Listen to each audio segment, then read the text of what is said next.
Romanos capítulo 3, a partir do versículo de número 1.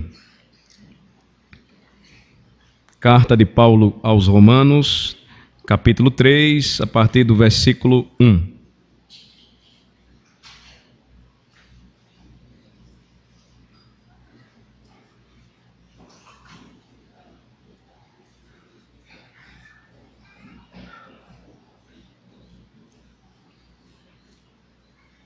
Temos percebido que no início da carta, os primeiros capítulos da carta, o apóstolo Paulo, ele vem afirmando que a ira de Deus se revela contra toda impiedade e perversão dos homens, porque estes detêm a verdade de Deus pela injustiça. A verdade de Deus claramente é reconhecida desde o princípio do mundo, mas os homens então rejeitam. Nós percebemos também que a consequência da rejeição desse conhecimento de Deus é o seu abandono, é ser entregue aos seus próprios pecados, o que na teologia nós chamamos de o abandono judicial de Deus. A última passagem que nós vimos, estudamos, concluindo o capítulo de número 2, nos apresentou a exposição de Paulo contra a hipocrisia de seus parentes, os israelitas, porque os judeus, eles se vangloriavam porque possuíam a lei e porque eles eram um povo escolhido de Deus, e eles demonstravam isso pela marca, pelo símbolo, sinal que eles haviam recebido no passado, a circuncisão, e Paulo então afirma claramente que esta circuncisão ou sinal não leva ninguém para o reino de Deus. Na realidade, a circuncisão do coração é que marca os verdadeiros filhos da aliança, os verdadeiros filhos da promessa. O que nós temos agora? Agora nós temos uma antecipação do apóstolo à resposta de seus ouvintes. Então, como ele vai fazer muitas vezes em suas epístolas, neste ponto agora aqui específico, a partir do versículo 1 até o versículo de número 8, Paulo ele vai se antecipar à resposta daqueles que estavam ouvindo, lendo a sua carta, já tratando do assunto que ele vem abordando, ele vem falando. Nós encontramos então o que lemos, a partir do versículo 1. Qual é, pois, a vantagem do judeu? Ou qual a utilidade da circuncisão? Muita, sob todos os aspectos. Principalmente porque aos judeus foram confiados os oráculos de Deus. E daí? Se alguns não creram, a incredulidade deles virá desfazer a fidelidade de Deus? De maneira nenhuma. Seja Deus verdadeiro e mentiroso, todo homem, segundo está escrito, para seres justificado nas tuas palavras e venhas a vencer quando fores julgado. Mas se a nossa injustiça traz a lume a justiça de Deus, que diremos? Porventura será Deus injusto por aplicar a sua ira? Falo como homem. Certo que não. Do contrário, como julgará Deus o mundo? E se por causa da minha mentira fica em relevo a verdade de Deus para a sua glória, por que sou eu ainda condenado como pecador? E por que não dizemos como alguns caluniosamente afirmam que o fazemos, pratiquemos males para que venham bens? A condenação destes é justa. Oremos ao Senhor mais uma vez. Senhor, abre o nosso entendimento, dá-nos a compreensão necessária à medida em que lemos e estudamos a Tua Palavra. Nós precisamos muito de Ti. A iluminação do Teu Espírito é necessária, Senhor, para nós, para que a Tua Palavra ela seja compreendida.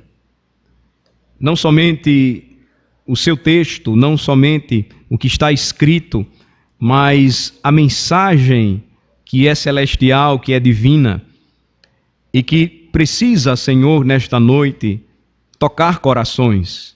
Nós sabemos que esta obra é Tua, não temos poder para fazer isto.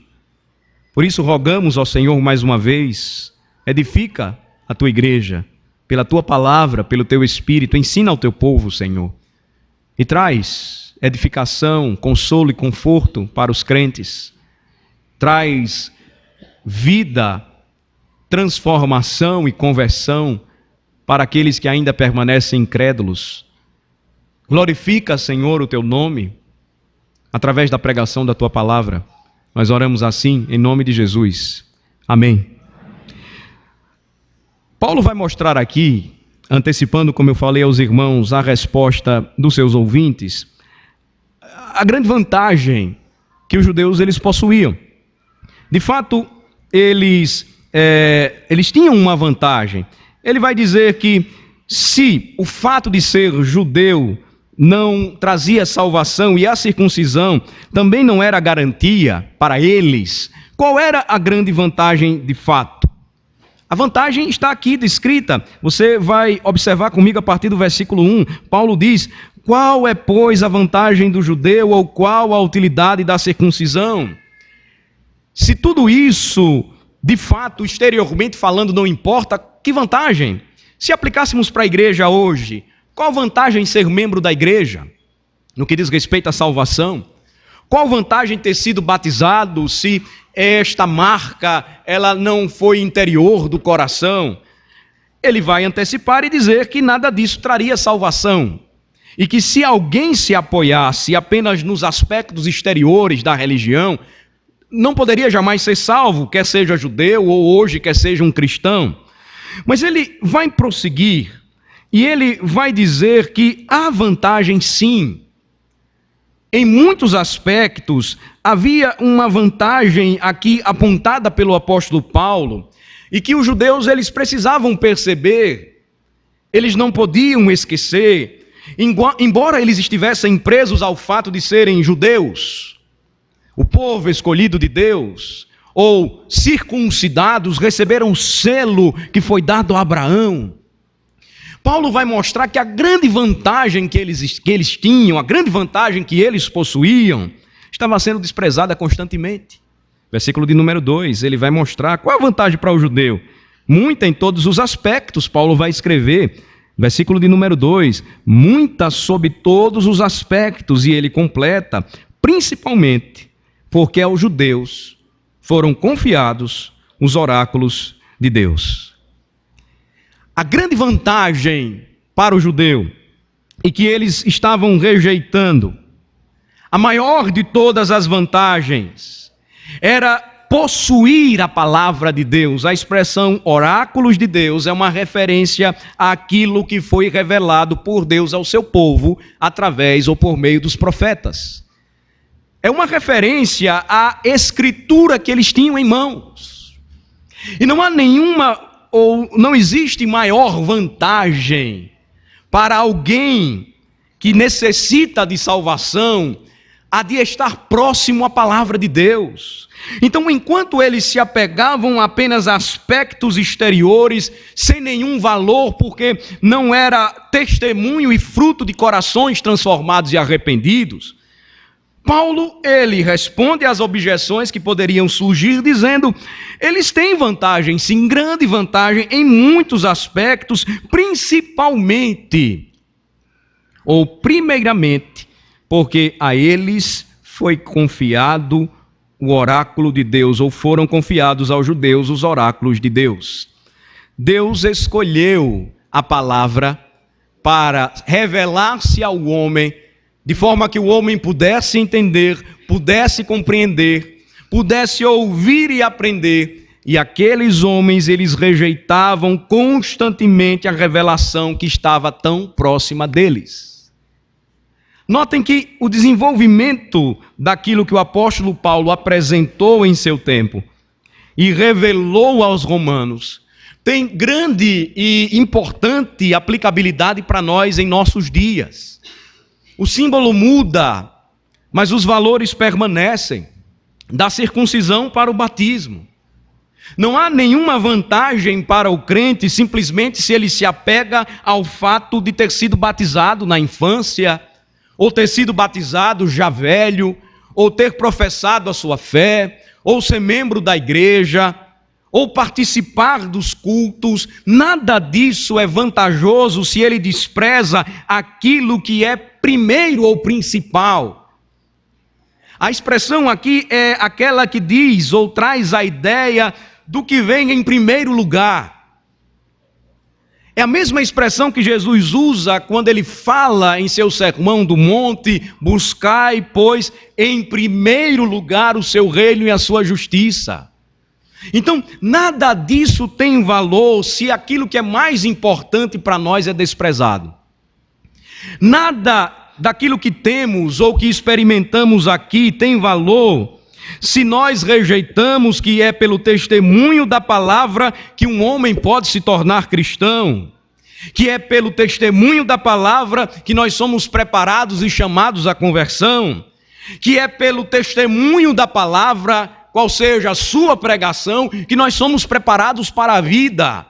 Não há maior juízo ou condenação do que andarmos próximos à palavra e rejeitarmos esta palavra. Então, os judeus tinham uma grande vantagem. Diante dos assírios, diante dos egípcios, diante dos gregos, diante dos romanos, eles tinham a Bíblia.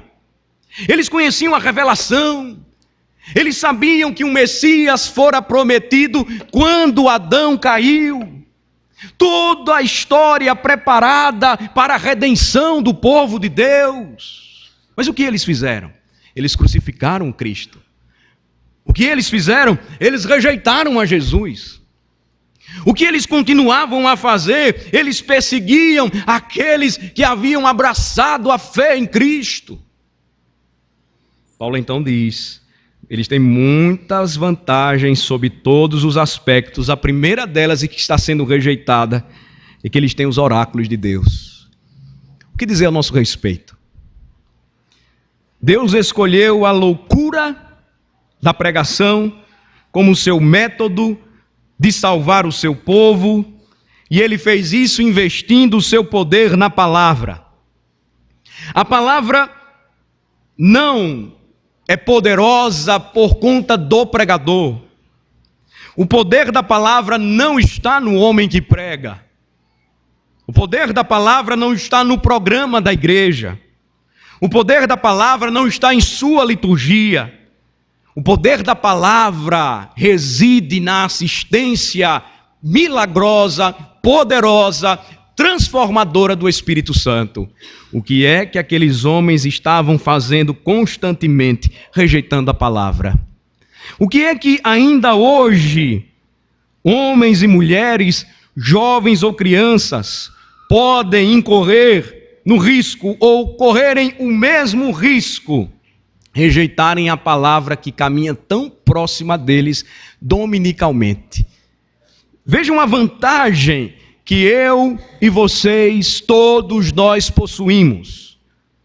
Comparando-se com o mundo, nós cristãos temos uma grande vantagem. Os filhos dos crentes têm uma grandiosíssima vantagem. Eles crescem constantemente ouvindo a palavra. Ou é assim que se espera? Há um dado alarmante em nossa comunidade. Professores de escola dominical estão identificando que a grande maioria dos pais da nossa igreja não estão aplicando corretamente a palavra durante a semana com seus filhos.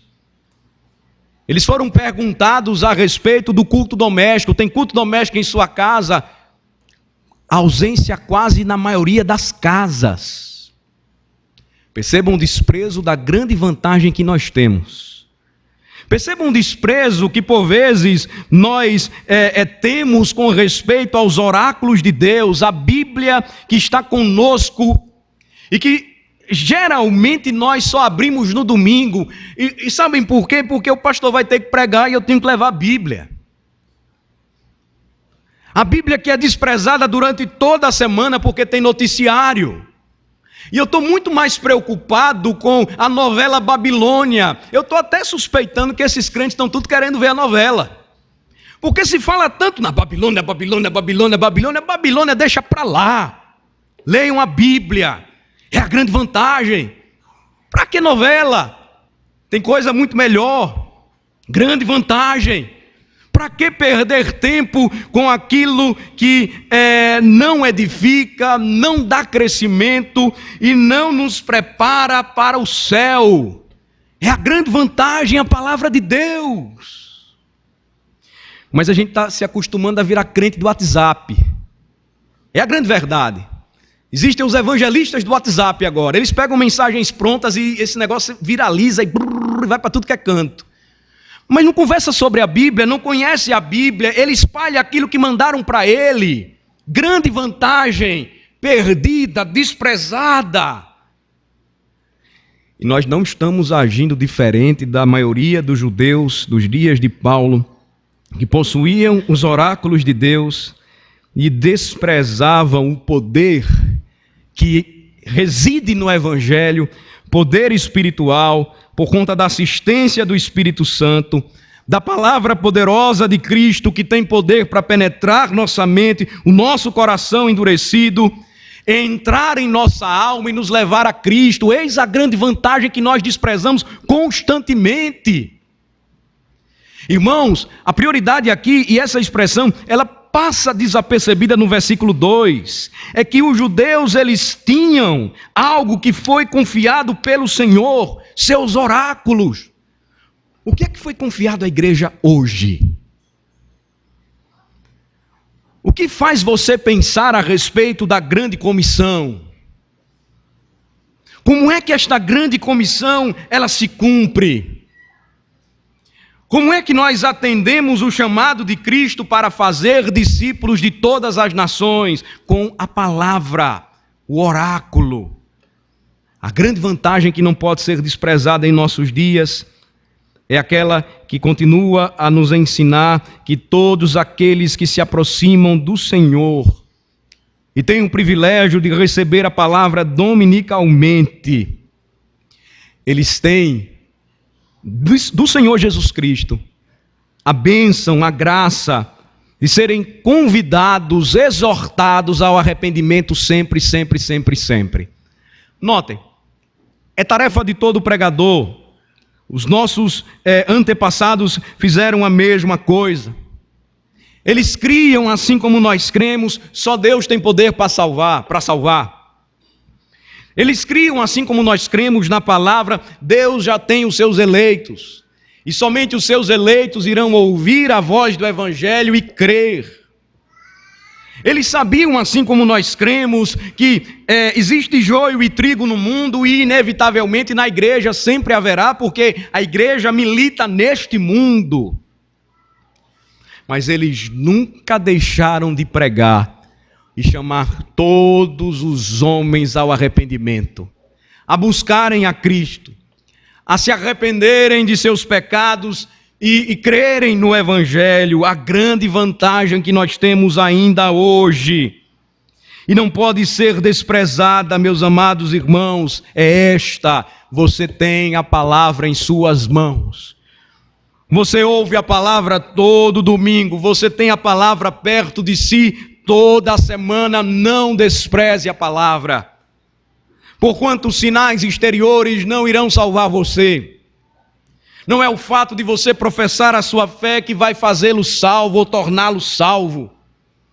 Não é o fato de você receber o batismo, a aspersão da água, que vai torná-lo então santo e encaminhá-lo para o céu, mas só a graça de Jesus salva.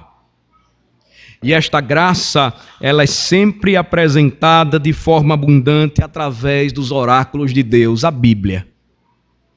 Quando nós desprezamos a palavra, nós então fazemos aquilo que jamais deveria ser uma prática comum de muitos crentes. Eu já falei isso algumas vezes, não é chato repetir, ou inútil repetir. O grande problema que nós estamos experimentando hoje em nosso tempo, em nosso país, não é a falta de religião.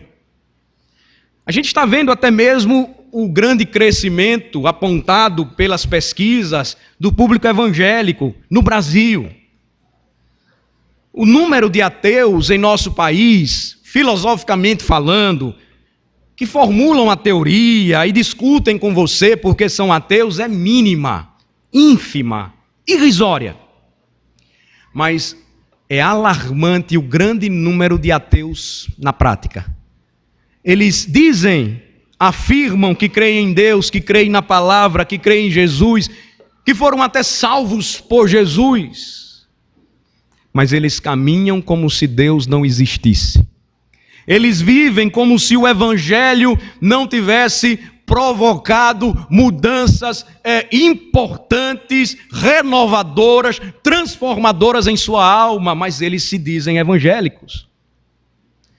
Mas não há nenhuma mudança ou nenhuma forma de cristianismo experimental. A vantagem, ela sempre estará diante de nós. Temos aproveitado esta vantagem? Tristemente, nós precisamos afirmar que poucos têm se beneficiado daquilo que o Senhor trouxe para tão perto de seu povo, da igreja, a sua palavra. Prossigamos, e no versículo de número 3, o apóstolo ele continua, e ele vai falar um pouco sobre a integridade de Deus. Sua palavra não volta vazia, seus planos não podem ser frustrados. As promessas que Deus fez, Ele cumpre estas promessas, elas não podem falhar. Então, se a maioria daqueles que foram batizados, porventura, não chegam à fé, a pergunta que Paulo vai fazer, em outras palavras, é: será que isso significa que nós devemos abolir o batismo de uma vez por todas? Devemos dizer que, uma vez que o batismo não garante a salvação, não há nenhuma vantagem nele? É claro que não. Versículo de número 3 diz: e daí? Se alguns não creram, a incredulidade deles virá desfazer a fidelidade de Deus? Paulo está expondo aqui o testemunho ou o pensamento dos judeus. Se as pessoas ou os judeus naquela época passassem a não acreditar mais no significado da circuncisão ou nos oráculos de Deus, será que essa descrença destruiria a fidelidade de Deus? Versículo 4, de maneira nenhuma. De maneira nenhuma. Seja Deus verdadeiro e mentiroso todo homem. Deus não pode ser frustrado quanto aos seus planos. Vejam que a Escritura mostra claramente que todos os homens são mentirosos. Davi, por um instante, ele chegou a acreditar que não havia um homem que falasse a verdade na terra. Em seu desespero, ele chegou a dizer: todo homem é mentiroso. Nós quebramos promessas. Nós quebramos alianças, nós falhamos e agimos hipocritamente, nós nos envolvemos em problemas diversos, nós pecamos, mas Deus jamais pode mentir. Sua essência é verdade. Deus jamais age como os homens, Ele não pode enganar, a sua palavra é a verdade. Suas promessas não podem ser frustradas, porque tudo o que Ele diz é fiel. E por isso o apóstolo fala: e daí, se alguns não creram, a incredulidade deles virá desfazer a fidelidade de Deus? De forma nenhuma. Seja Deus verdadeiro e todo o homem mentiroso, segundo está escrito. Ele recorre ao Salmo 51. Para seres justificado nas tuas palavras e venhas a vencer quando fores julgado. O apóstolo ele cita o versículo 4 do Salmo 51 e ele mostra isso em uma situação quando Davi ele foi confrontado pelo oráculo, pela palavra, e ele começa este salmo, um dos mais profundos da Bíblia a respeito de arrependimento, dizendo, como nós lemos: compadece-te de mim, ó Deus, segundo a tua benignidade e segundo a multidão das tuas misericórdias, apaga as minhas transgressões. Em um ponto mais profundo da sua oração, ele diz: pois eu conheço as minhas transgressões e o meu pecado está sempre diante de mim. E por meio de uma confissão verdadeira, real, ele diz: pequei contra ti somente, e fiz o que é mal perante os teus olhos, de maneira que serás tido por justo no teu falar e puro no teu julgar. Davi não tentou mais esconder o seu pecado. Quando confrontado pela palavra de Deus, grande vantagem, ele se curvou diante do Senhor da palavra. Ele poderia resolver o problema mandando matar o profeta, mas o profeta foi até ele, contou-lhe uma parábola. E quando mais uma vez Davi foi tomado de seu senso de justiça e disse: quem é esse homem que pegou essa ovelhinha, pobre ovelhinha daquele que tanto amava e mandou matar e servir para os seus convidados, que é ele que eu vou resolver o problema. O profeta diz: este homem és tu, ó rei. No momento, Davi então cai em si. Qual a sua grande vantagem? Ele conhecia a palavra. O Espírito então profundamente penetra o seu coração e ele então produz um dos salmos mais profundos acerca do arrependimento. Magnífico salmo. E ele diz: pequei contra ti somente, e fiz o que é mal perante os teus olhos. Davi pecou contra suas esposas, Davi pecou contra os seus filhos, Davi pecou contra Batseba, Davi pecou contra Urias, Davi pecou contra todo o povo, mas em primeira instância, a quem ele pecou? Contra quem ele pecou? Contra Deus. Todo o pecado primeiramente é contra Deus, nos diz a Escritura. E a sua confissão é sincera e real. Ele não tenta fugir, ele não busca evasivas, ele não tenta se desculpar, mas ele conclui dizendo: de maneira que serás tido por justo no teu falar e puro no teu julgar. O justo juiz se revela pela palavra. A grande vantagem, irmãos e irmãs, que nós temos aqui nesta noite, é a de podermos ouvir ainda hoje os oráculos vivos de Deus e sermos então confrontados e, enxergando a santidade de Deus, percebermos quão grande é o nosso pecado, a nossa iniquidade, quando por vezes nós tentamos com mentiras fugir e escapar daquilo que deveria ser uma confissão sincera. Nós temos a palavra, é uma grande vantagem, nós andamos com ela, mas nós desprezamos a palavra. Nós não honramos a Cristo. Nós resistimos pouco e caímos muito, porque o mundo nos engole. E a palavra é esquecida durante o nosso dia a dia, porque não dá para viver e tentar aplicar tudo o que Deus requer de mim, eu não consigo. São mentiras, mentiras, mais mentiras, palavras, palavras e mais palavras, todas elas vãs. O Senhor então diz: nós não invalidamos o batismo, nós não invalidamos a igreja. Muita gente tem esse costume. Eu enchi de igreja, eu me decepcionei com a igreja, eu me decepcionei com os líderes da igreja. Na realidade, você tenta esconder o seu pecado. Você quer uma desculpa para fugir de Deus, porque você conhece a palavra e você sabe que o caminho da restauração, o caminho do perdão, o caminho da reconciliação é o mais difícil. Nós não queremos. A disciplina se torna uma arma. E nós começamos a dizer: eu fui injustamente disciplinado, por isso eu estou fora da igreja. Por isso eu estou no mundo, porque a igreja não me amou. Palavras, palavras e palavras, mentiras, mentiras e mentiras. A Escritura diz: a sua incredulidade, a minha incredulidade, ela não pode desfazer a fidelidade de Deus. Mas se nós temos a Escritura, se nós conhecemos a palavra de Deus, o nosso caminho deverá ser o caminho do rei Davi.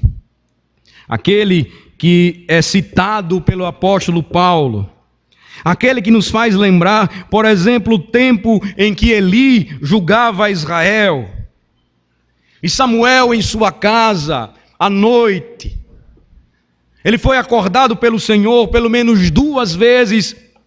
Ele vai até Eli e o chama, e ele diz: meu filho, eu não te chamei. Novamente ele é chamado pelo Senhor e ele pensa que é o profeta velho. Ele vai até lá, acorda e ele diz: meu filho, não chamei. E a Escritura diz então que Eli começa, primeiro livro de Samuel nos lembra isso, a atentar que de fato era Deus que falava com ele.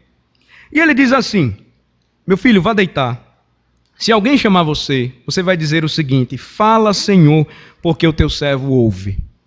Samuel foi, se deitou e pela terceira vez veio o Senhor. Ele o chamou: Samuel, Samuel.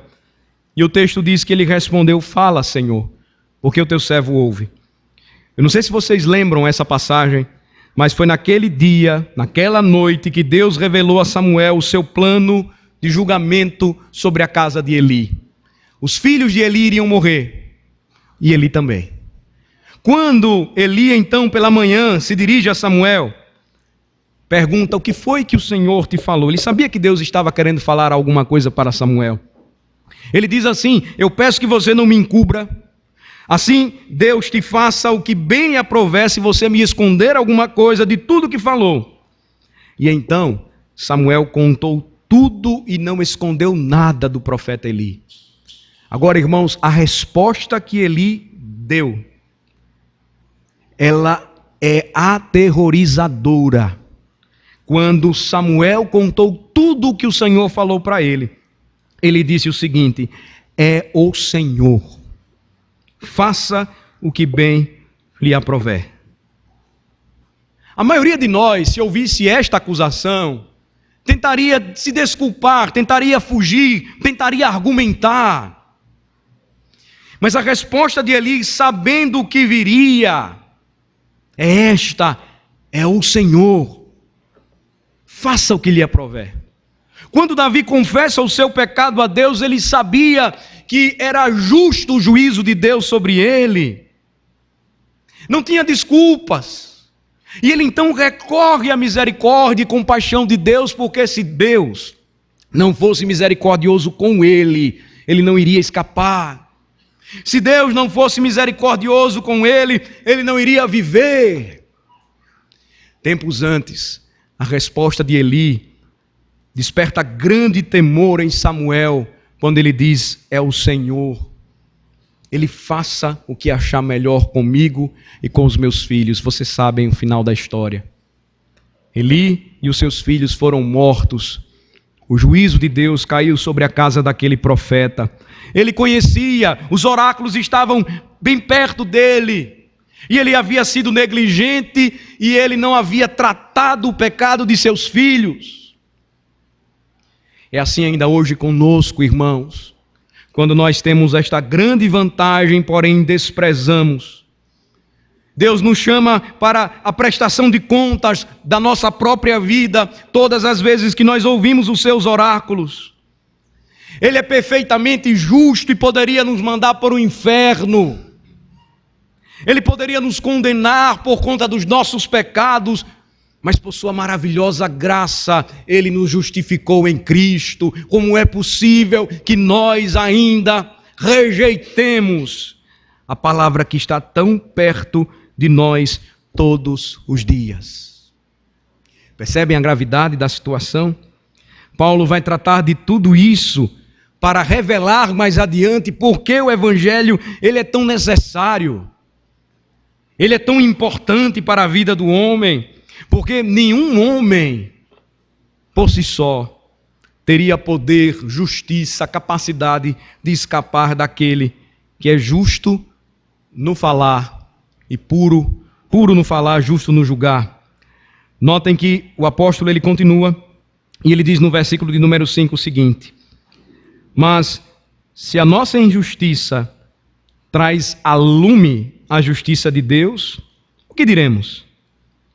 Porventura, será Deus injusto por aplicar a sua ira? Falo como homem.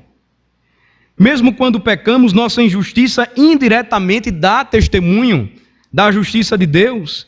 O que o apóstolo Paulo está mostrando aqui é que, mesmo praticando nós a injustiça, que traz a lume a justiça de Deus, o que poderíamos falar? Seria Deus injusto por aplicar a sua ira contra nós? Versículo 6, certamente não. Do contrário, como julgaria Deus o mundo? Percebam, irmãos, que a Escritura ela vai então nos mostrando e revelando passo a passo, cada vez mais, que ninguém diante do Senhor de toda a terra tem escapatória. Que a oportunidade que eu e você, que nós temos aqui, dominicalmente, é sublime. Muitos lá fora estão desprezando este sermão. Muitos lá fora não querem ouvir esta palavra. Mas talvez você esteja aqui, divagando enquanto eu falo, preocupado com as suas mensagens no WhatsApp, com as suas atualizações no Facebook, querendo chegar logo em casa para não perder o fantástico. Está com fome, está com sede, nessa hora tudo pipoca. Falou em pipoca, a barriga já ronca. Você não está muito preocupado com aquilo que diz respeito ao seu destino eterno. E o Senhor mostra que à medida em que nós envelhecemos, sem Cristo, impenitentes, o abismo cresce. Dos 15 para os 18, para os 25, para os 40, para os 45, para os 60, para os 70, sem Cristo. Nos aproximamos cada vez mais da condenação eterna. E aí, o pensamento relativo, comum, contemporâneo dos nossos dias é o seguinte: essa é uma forma que os pregadores usam para manipular as pessoas na igreja, prendê-las, para que elas fiquem bem submissas, temerosas, para que elas não deixem a igreja, para que elas continuem contribuindo, ofertando, para ver se de algum modo assim Deus aplaca a sua ira. E muitos dizem, sabe por quê? Porque eu estou vivendo esse tempo todo e nunca experimentei a ira de Deus. A Escritura então diz claramente que esse juízo de Deus sobre o mundo, ele vem. A Escritura também diz que quando o homem morre, o juízo acontece. A Escritura também diz que o homem que anda em rebelião nesta terra, conquanto acredite que a ira do Senhor jamais será experimentada, ele anda debaixo desta ira sempre. Percebam como os olhos daqueles que podem ouvir são abertos e alertas, porque eles estão próximos dos oráculos de Deus. Versículo de número 7 diz, aquilo que Paulo apresenta: ninguém deveria se esquecer da justiça ou integridade de Deus, e é porque Deus é justo que ele se ira contra os pecados dos homens. A sua ira não é uma manifestação da falta de justiça, mas pelo contrário, é a plenitude da justiça que nele reside, que nele existe. Versículo 7, e se por causa da minha mentira fica em relevo a verdade de Deus para a sua glória, porque sou eu ainda condenado como pecador. Este foi o último grito daquele que traiu Jesus por 30 moedas de prata. Este é o último grito daqueles que tentam esconder os seus próprios pecados. Muitos tentam encontrar em Judas a figura daquele que simplesmente foi usado para cumprir um propósito. Mas a Bíblia diz que todos os pecadores serão julgados e são responsabilizados pelo que fazem. Não serão julgados os pecados dos homens, mas os pecadores serão julgados. Não serão condenados os pecados dos homens, mas os pecadores serão condenados. Não queimarão no inferno os pecados dos homens, mas pecadores que cometem tais pecados. Versículo de número 8, então diz: e por que não dizemos, como alguns caluniosamente afirmam, que o fazemos? Pratiquemos males para que venham bens. A condenação destes é justa. Paulo então ele vai mostrar e ele vai revelar que os judeus, porque estavam negando a lei de Deus, ainda que afirmassem que Paulo negava por pregar a graça de Cristo, faziam isto porque, tendo a lei perto deles, bem perto deles, não seguiam seus preceitos. Eles procuravam, exteriormente falando, cumprir algumas regras e acrescentaram muitas delas humanas. Mas eles não entendiam que o objetivo da lei, primeiramente, sempre foi revelar quem você é, quem eu sou. Mostrar claramente, despir cada um de nós diante do Deus Santo e revelar que sem Cristo não pode haver nenhuma esperança de escaparmos da condenação eterna. Não há aqui, irmãos, lugar de forma nenhuma para que acreditemos que Paulo está tentando tratar de uma espécie de crente que ele caminha na igreja sem Cristo, mas ele é crente.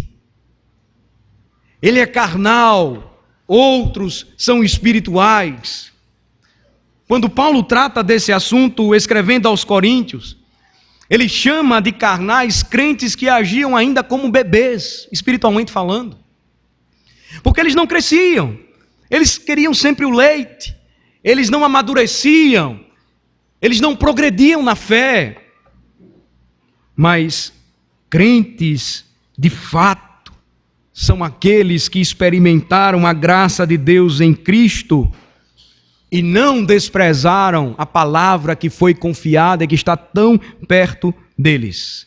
A condenação destes é justa, o apóstolo conclui, dizendo que com justiça os pecadores eles são condenados, que carregam sobre os seus ombros o peso da condenação de seus próprios pecados, que irão comparecer diante do tribunal divino no dia do juízo sem nenhuma desculpa, que não poderão afirmar que Deus os enganou, que Deus mentiu, porque Ele sempre se revelou e se fez conhecido através da obra criada, mas eles preferiram sufocar a verdade, preferindo a injustiça.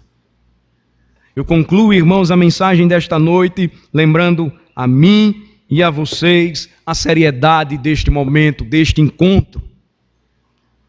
Desprezar aquilo que Deus nos deu e que deve ser principal em nossa vida é um grande erro que ainda hoje teimamos em cometer. Desprezar a palavra, rejeitar a palavra, não nos submeter à palavra, ouvi-la, mas não praticá-la. Que tudo isso, irmãos, esteja bem longe dos crentes. Porque a terrível realidade em nosso tempo é que muitos de nós ainda hoje acreditam que a grande vantagem é porque somos membros da igreja, é porque dizimamos na igreja, é porque nós participamos dominicalmente dos cultos, é porque nós conhecemos passagens da Bíblia, sabemos hinos, até oramos. Não há nenhuma vantagem nessas coisas se a palavra de Cristo ela não estiver presente em nosso coração. Qual a mensagem final, a palavra final, conclusiva para a exposição desta noite? Não rejeite este tesouro precioso que está tão perto de você. Não se aproxime da Bíblia apenas aos domingos como um livro que precisa ser lido e acompanhado na escola dominical e nos sermões. Leia a Bíblia com a mente, mas também com o coração. Cultive a mesma atitude de Samuel ao ouvir o Senhor falar. Fala, Senhor, porque o teu servo aqui ouve. Se submeta a gloriosa justiça de Deus e diga: sim, Senhor, eu pequei. É o Senhor que me diz isso. Faça o que aprouver. E complete: tenha compaixão de mim, Senhor, segundo a tua misericórdia, infinita misericórdia, e apaga as minhas transgressões. Lava-me completamente e ficarei limpo. Purifica-me e ficarei mais alvo que a neve. Cria em mim, ó Deus, um coração puro e renova dentro de mim um espírito inabalável. Venha até Cristo, aproxime-se desse modo. Venha até Cristo, crendo que a sua incredulidade só acumula sobre você condenação e juízo para o futuro. Não dê ouvidos ao mundo que diz, ainda hoje, o juízo não vem. A igreja falou disso por séculos, mas o juízo não vem. Ouça a voz do Evangelho mais uma vez, dirigida ao seu coração, e creia na providência de Deus em ter revelado nestes oráculos o Messias aguardado e prometido. Creia nele, Jesus Cristo. Só ele tem poder para te salvar. Só ele tem poder para fazê-lo escapar da condenação eterna. Ele é o pão da vida, ele é a água da vida, ele é a porta, e se você entrar por ele, será salvo. Ele é o bom pastor que deu a sua vida por suas ovelhas. Ele é a luz do mundo, e quem o segue não enxergará trevas, mas verá a luz da vida. Ele é o alfa e o ômega, o princípio e o fim. Ele é o Cordeiro de Deus que tira o pecado do mundo. Creia nele. Venha até Jesus.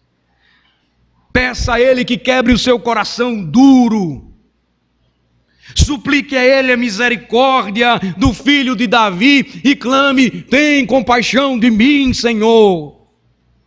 Porque se não for deste modo, jamais você escapará da justa ira de Deus sobre os pecadores.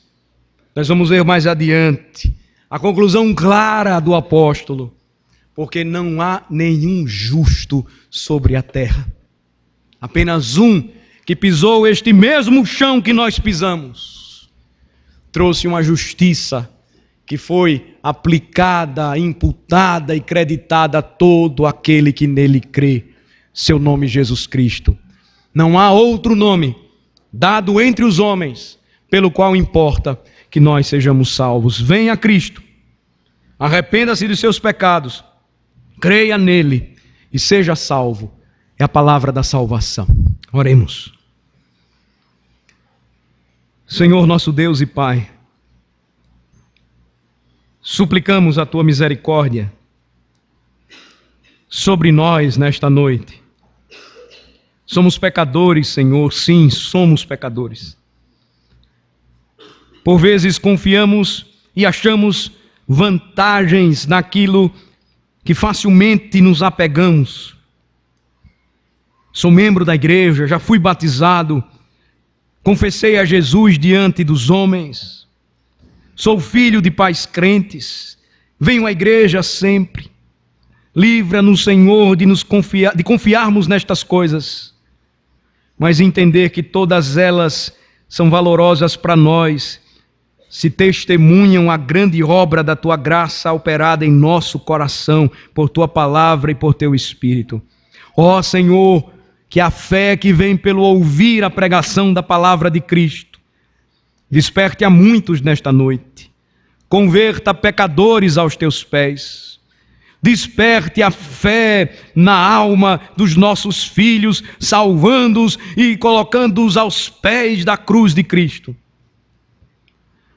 Quebra, Senhor, os corações endurecidos e não permitas, ó Deus, que continuem desprezando este tesouro precioso que está tão perto de nós, a tua palavra, que nos foi confiada à igreja.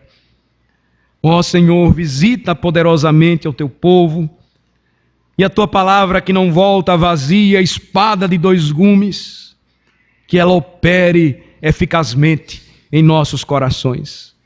Que possamos crer e confiar em Cristo e saber que esta justiça que não é nossa, ela nos é dada graciosamente por Ele, quando cremos nele pela fé. Confiamos ilimitadamente nele para a nossa salvação. E dizemos: ó Senhor, sem ti não podemos fazer nada.